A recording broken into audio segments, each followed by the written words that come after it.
आपण तुकाराम मुंढे यांची भेट घेतली आणि एक निवेदन देखील दिलेलं आहे. नक्की काय प्रकार होता, कशा संदर्भात निवेदन दिले, काय सकारात्मक चर्चा झाली? निवेदन मुंडे साहेबांना जे आम्ही दिलं त्याचं प्रमुख कारण असं होतं की 4-5 जुलैला ज्यावेळी FDAची रेड झाली आणि त्यानंतर मुंडे साहेबांनी प्रेसच्या माध्यमातून आंबेगावमध्ये जे आरोपी पकडले तर त्या संदर्भामध्ये सगळं काही सविस्तर सांगितलं. 26 आरोपी आणि 13 अटक झाले. बाकीचे आज काल परवा एक अटक झालेला आहे.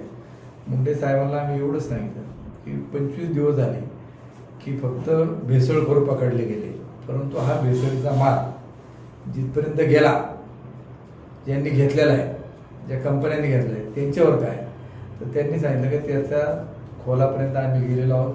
तपासामध्ये आमच्या प्रगती झालेली आहे. काही माल घेतलेत, कोणी काय घेतलेत, त्यांनी त्याच्यात गोवर्धनचा उल्लेख केला, सोन्याचा देखील उल्लेख केला. त्यांना आम्ही नोटीस देखील हे केली आणि आमची चौकशी देखील चालू त्या ठिकाणी आहे असं त्यांनी सांगितलं. आणि सगळ्यात महत्त्वाचं की त्यांनी सांगितलं की हे जे अडल्ट्रेशन मिल्क ज्याला म्हणतात का, भेसळयुक्त की ज्याच्यामधले घटक कॅन्सर सारखा आजार ज्याच्यामुळे होऊ शकतो असे देखील त्याच्यामध्ये नमुन्यांमध्ये आम्हाला ते सापडलेलं आहे. हे लोकांच्या आरोग्याला घातक आहे, आम्ही कोणाला सोडणार नाही असं एकंदर त्यांनी सगळं सांगितलं. अजून काय काय गोष्टीवर चर्चा झाली तुमची तुकाराम मुंढेंसोबत? नाही, आता त्याच्यात जे शेतकऱ्यांची दूध स्वीकारणार की नाही स्वीकारणार, 3-2-8-3च्या खाली म्हटले आम्ही असं कुठेही म्हटले नाही. विक्री करता 3-2-8-3चं आहे. शेतकऱ्याची दूध याच्यापेक्षा खालची स्वीकार होईल असं आमचं कुठल्याही प्रकारचं म्हणणं नाही. आम्ही कुठल्या आधी दिलेलं नाही. त्यामुळे शेतकऱ्याची दूध निर्वेळ चांगल्या क्वालिटीची दूध स्वीकारली जाते. गोवर्धनला जे नोटीस दिलं ते नेमकं मजकूर काय, त्याची कॉपी तुमच्याकडे आहे? नाही, त्यांनी फक्त सांगितलं त्याच्यात आणि ती बाईट पण सगळीकडे व्हायरल झालेली. तुकाराम मुंढे यांनी पत्रकार परिषदेमध्ये सांगितलं, एका पत्रकाराने प्रश्न विचारला की ह्या गोवर्धन आणि सोन्याचं काय झालं, तर तुकाराम मुंढेंनी थेट सांगितलं की जे निकृष्ट दूध होतं, तर हे दूध हे गोवर्धन सोने दूध डेअरी घेत होते हे सिद्ध झाले आणि जे अटक आरोपी त्यांच्याशी सुद्धा त्यांचे काही संबंध आढळून आले असं सांगितलं. काय वाटतं तुम्हाला? हे बरोबर आहे. त्यांनी आमच्या चर्चेमध्ये देखील हा मुद्दा सांगितला, प्रेसमध्ये देखील ते सांगितलेले आहेत आणि आम्ही त्याच्यात कोणालाही सोडणार नाही. आम्ही त्याच्यावर कारवाई करू. ही सखोल चौकशी झाल्यानंतर आम्ही त्याच्याबाबत मी पुन्हा प्रेसला सगळं डिटेलमध्ये सांगणार आहेत असं त्यांनी सांगितलं. आता कात्रजचं एक नाव प्रामुख्याने पुढे येत होतं आणि आता मध्यंतरी काळामध्ये कात्रजचं नावच पुढे येत नाही. म्हणजे कात्रजला काय थोडक्यात काय झाली का? नाही, कात्रजचं नाव म्हणजे कात्रजचा जे संचालक आहे त्यांच्या कुटुंबातला माणूस, त्यांचा पुतण्या जो आहे त्याला ज्यावेळी अटक झाली आणि त्याचबरोबर लोढा जो आहे हा देखील कात्रजचे जे संचालक आहेत विष्णू हिंगे यांच्या सोबत हा सातत्याने तिथं असायचा आणि त्याच्यामुळं कात्रजच्या याच्यामध्ये मोठ्या प्रमाणामध्ये चर्चा त्याच्यामध्ये झालेली. ज्या पद्धतीनं सुरुवातीला कारवाई झाली, 26 लोकांची नावं पुढे आली, त्यातली 13 लोक अटक झाली, नंतर मात्र ही सगळी प्रक्रिया स्लो झाली, काही लोकांच्या खासगी डेऱ्या पुन्हा चालू झाल्या असं पाहतं. नाही, प्रक्रिया स्लो झालेली नाही. कोणतंही एखादी घटना ज्यावेळी घडते त्यावेळी त्याच्याबद्दल औत्सुक्य असतं किंवा ती बातमी मोठ्या प्रमाणात प्रसारित होते. पण ज्यावेळी तपासामध्ये आपण त्याच्यात जातो, वेळ जसा जातो तसं तसं ते थोडं कमी पब्लिसिटी त्याला राहते. परंतु त्याच वेळी आता काल एक आरोपी पकडला, म्हणजे 13 मध्ये कारवाई चालूच आहे. म्हणजे पोलिस काम करतात, FDA त्या ठिकाणी काम करते. म्हणजे 14 आरोपी एकंदर त्याच्यामध्ये झालेत आणि नजीकच्या काळामध्ये देखील बाकीच्या आरोपींना ते अटक करणार आहेत. त्याचबरोबर समोरच्या आरोपी ज्यावेळी जामीन मागण्याकरता गेले त्यांचे जामीन पोलिसांनी FDA त्या ठिकाणी नाकारलेले. आता सोशल मीडियावरती एक दिलीपराव वळसे पाटील यांनी पोस्ट टाकलेली आहे का, जर याच्यात जर काही माझ्याबद्दल आढळण्यास आलं तर मी सार्वजनिक जीवनातून संन्यास घेईन. आणि दुसरा विषय म्हणजे माझं जर नाव बदनाम करत असेल तर कोर्टातून मी आबरू नुकसानीचा दावा करेन. याच्याबद्दल तुम्ही काय सांगाल? आता कशामध्ये त्यांची बदनामी झाली की ते पाहतील, कुणी बदनामी केली, कशाबद्दल केली. आमचं म्हणणं काय आहे, ते लोकप्रतिनिधी आहेत, तालुक्याचे आमदार आहेत. ज्यावेळी राज्याच्या विधानसभेचं अधिवेशन चालू असताना भेसळीचा विषय निघतो आणि या तालुक्यामध्ये भेसळ करणारे भेसळखोर सापडतात. जो भेसळीचा माल वाटावला जातो ती कंपनी जर इथं असेल आणि तुम्ही जर त्याच्यावरती काही जर वक्तव्य करत नसेल तर तुम्ही गप्प राहण्यामागचं कारण काय? हे दबाव नंबर 2, की जर समजा तुम्हाला प्रश्न मांडता आले नसेल तर तुम्ही लेखी पत्र, तुम्ही अनेकांना पत्र देता, अनेक कामांची मागणी करता. मी मुख्यमंत्र्यांना भेटलो, ह्या कामाची मागणी केली, मी दुसऱ्या मंत्र्यांना भेटलो, ह्या कामाची मागणी केली, हे व्हावं. मग तुम्ही अन्न औषध प्रशासन विभाग असेल त्या खात्याचे मंत्री जे आहेत, मुख्यमंत्री आहेत, यांना पत्र का दिली नाहीत, आयुक्तांना का पत्र दिलं नाहीत का माझ्या तालुक्याची बदनामी झाली, इथं कॅन्सरचं प्रमाण वाढत चाललंय या भेसळयुक्त दुधामुळं, त्याच्यामुळे याच्यात सखोल चौकशी करावी आणि आरोपींना तात्काळात अटक त्या ठिकाणी करावी. ज्या कंपनीमध्ये असं घडत असेल तर त्यांच्यावर देखील आपण कारवाई करावी, एवढंच मागणी. या सर्व प्रकरणामध्ये दबावतंत्र वापरलं जाते काय का वाटतंय का असं काय तुम्हाला काय? नाही, आम्ही याच्यामध्ये आयुक्तांना भेटलो, ते म्हटले मी कोणाच्या दबावाला त्या ठिकाणी घाबरत नाही. आमची ज्या दिशेने तपास सुरू केला त्या दिशेने आमची कारवाई चालू आहे. दूध भेसळ संदर्भानंतर तुम्ही मंचर चौकामध्ये आंदोलन केलं, एक कोपरा सभा पण घेतली. तर तुमचं एक सहकारी असं म्हणाले की एका आरोपीने पोलिसाच्या खांद्यावर हात ठेवलेला होता. त्याच्यानंतर आता 14 आरोपी पकडला, पोलीस माहिती देत नाहीत. तर नेमकं चाललंय काय? पोलिसांवर कोणाचा दबाव आहे का? किंवा तुम्ही पोलिसांना या संदर्भामध्ये जाब का विचारत नाही? मी पोलिसांना ज्यावेळी निवेदन द्यायला गेलो त्यावेळी त्यांनी सांगितलं, मी त्यांना सांगितलं की तुमचा मीडियाच्या बाबत पत्रकारांचा देखील तुमच्यावर रोष आहे की तुम्ही ज्यावेळी FIR दाखल केली ती देखील मीडियाला तुम्ही लवकरात लवकर दिली नाही. आणि मग आम्ही निवेदन दिलं तर त्यांनी सांगितलं की जर इथून पुढं आमच्याकडे कुणी मीडियावाले आले तर आम्ही सगळी माहिती त्यांना डिटेलमध्ये देऊ. साहेब, आणखी बरेच जवळपास 12 आरोपी अद्याप फरार आहे. इतर काही लोक निष्पन्न होण्याचे चान्सेस खूप होते, परंतु अद्याप देखील निष्पन्न झाले नाही.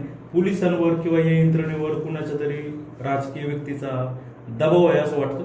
नाही, तो आहे किंवा नाही ते त्यांना माहीत, पण पोलिसांना आम्ही भेटलो आणि FDAला भेटलो. त्यांचं म्हणणं एक आहे का पोलिसांना विचारलं, ते म्हटले ज्यावेळी आमचं चार्जशीट कोर्टामध्ये येईल त्यावेळी तुम्हाला कळेल का आम्ही योग्य दिशेने तपास केला की अयोग्य दिशेने, कारण याच्याकरता SIT स्थापन झालेले आहे, ते त्याच्यामध्ये कळत. FDAचे कमिशनरांचं म्हणणं आहे का आम्ही तिथपर्यंत पोहोचलेलो आहोत, ही सगळी माहिती आल्यानंतर आम्ही त्याच्यात प्रेसच्या माध्यमातून तुम्हाला सांगू. आणि त्यांनी ज्यांना हे दूध गेलेली त्या कंपन्यांची नावं देखील मुंडे साहेबांनी त्यांचा उल्लेख केला, त्यामुळे ते काही कोणाला दबावला त्या ठिकाणी घाबरत नाही.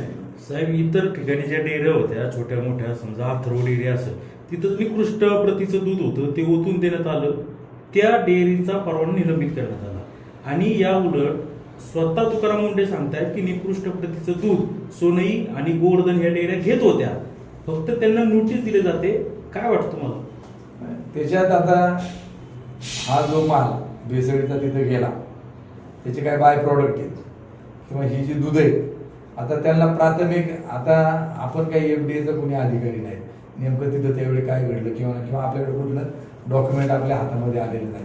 परंतु ज्या डेअरीवाले, अथर्ववाले आणि आकाशवाले, त्यांचे ज्यावेळी मला फोन आला त्यावेळी त्यांना सांगितलं की मग तुमच्यावर अशाची कारवाई. त्यांनी सांगितलं की आमच्यात एवढे काही गोष्टींना आम्हाला त्यांनी पत्र दिलेलं आहे की ह्या गोष्टीची पूर्तता झाल्याशिवाय तुम्हाला डेअरी चालू करता येणार नाही.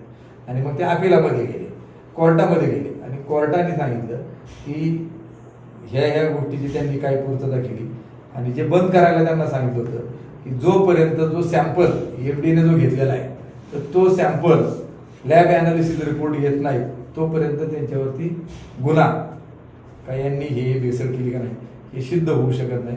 त्यामुळे आपण त्या सॅम्पलची वाट पाहतो, जो लॅब रिपोर्ट त्याच्यावरती FDA सांगेल आपल्याला काय काय निष्पन्न झालं.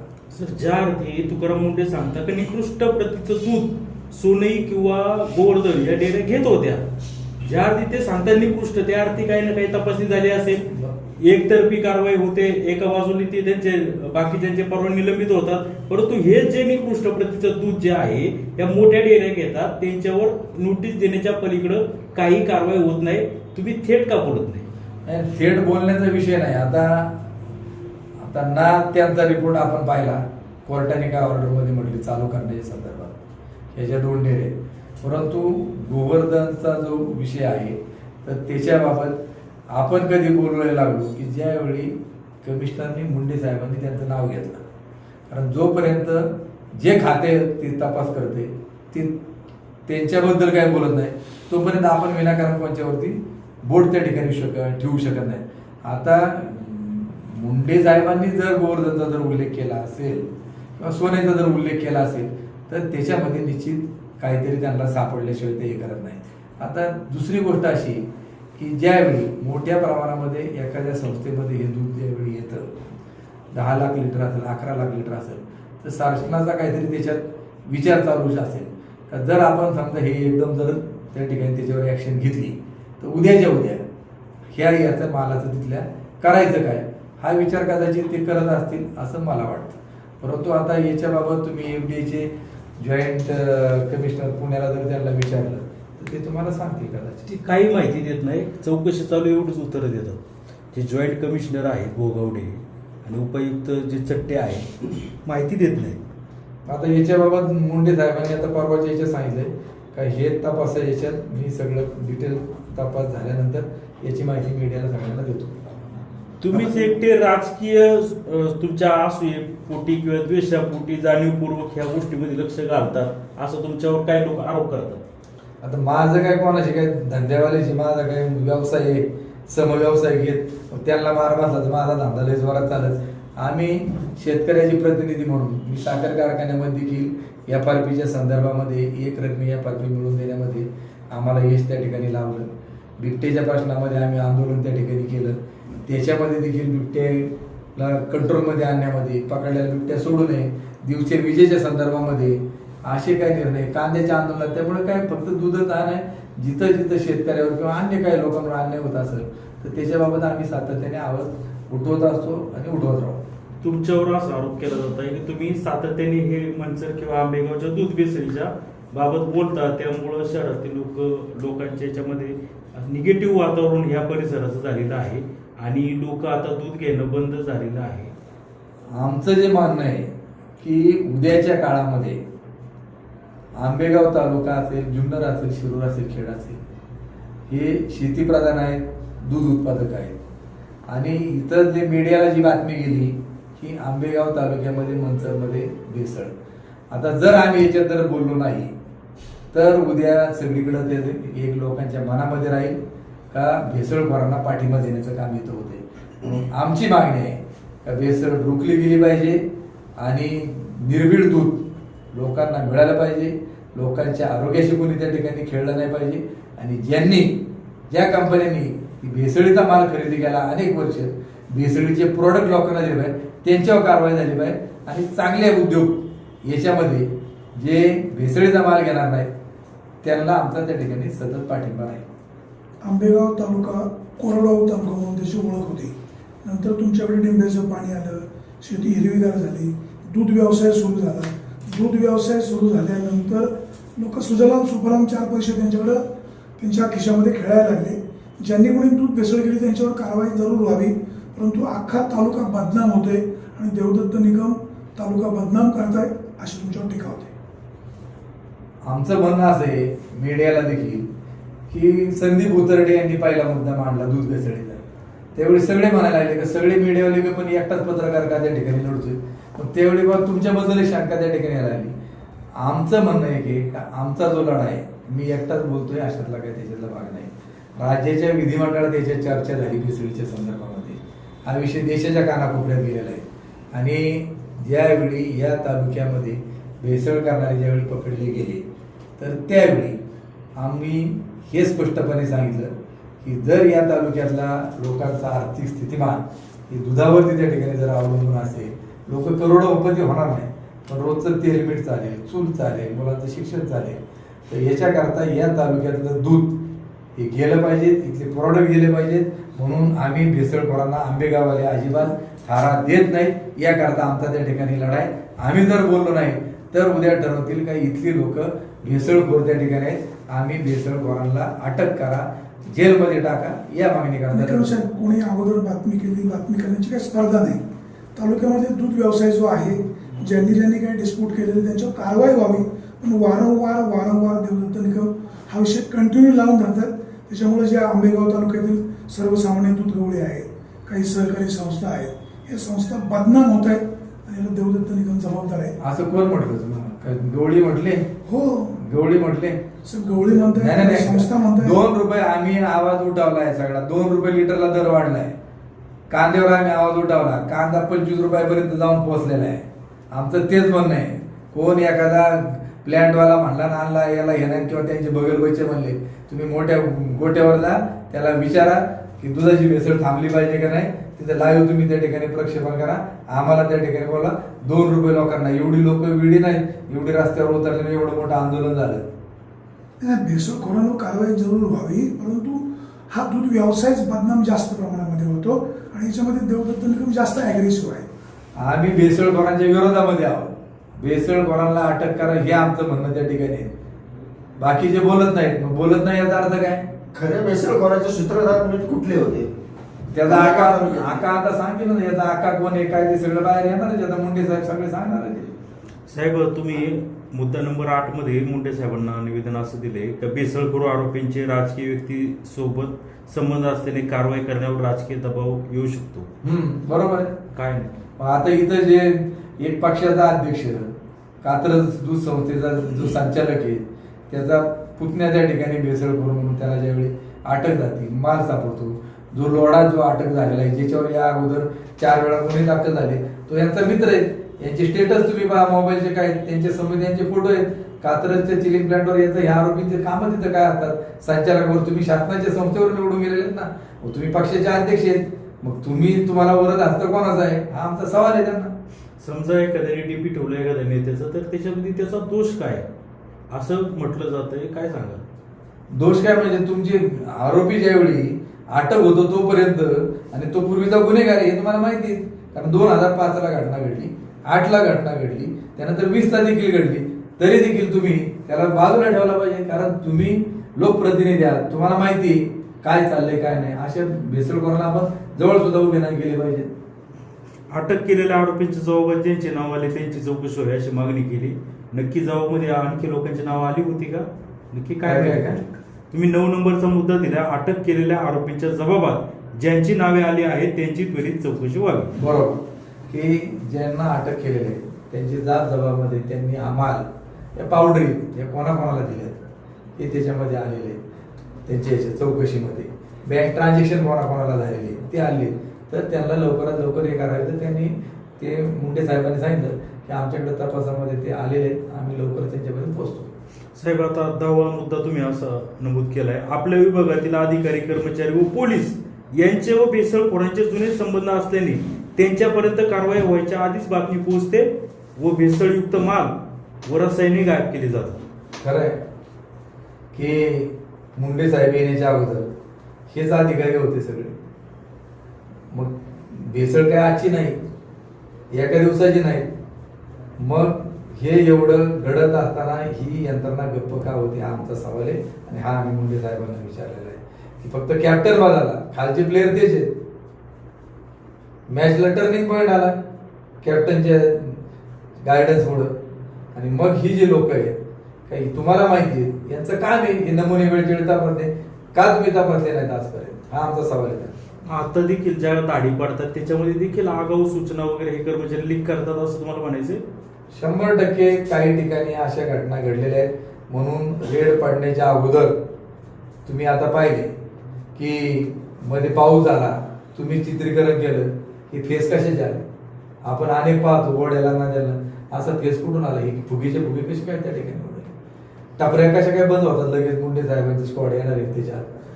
आता निवेदनामध्ये सर्व भेसळखोरांची बँक खाती गोपनीयता यावी यावरती मुंडे साहेबांकडून काय प्रतिक्रिया नाही, मिळाली? ते काय त्याच्यात नाही. ते निवेदनात ते म्हटले तुमच्या निवेदनाची दखल घेतो, ज्याच्यावरून प्रमुख मुद्द्यावर ते बोलले, बाकीचे याच्यात ते करतील. तुमचं म्हणणं असं आहे का बेसळखोरांवर जर अंकुश ठेवला तर शेतकऱ्यांच्या गायच्या दुधाला 45 रुपयापेक्षा जास्त माल निश्चित हां. 100 नाही 200% मिळेल. आज दुधाचे दर 41-42 रुपयापर्यंत त्या ठिकाणी गेलेले आहेत. तुम्ही नसेल तर पाहून घ्या काय काय प्रकारचे दूध त्या ठिकाणी आहेत.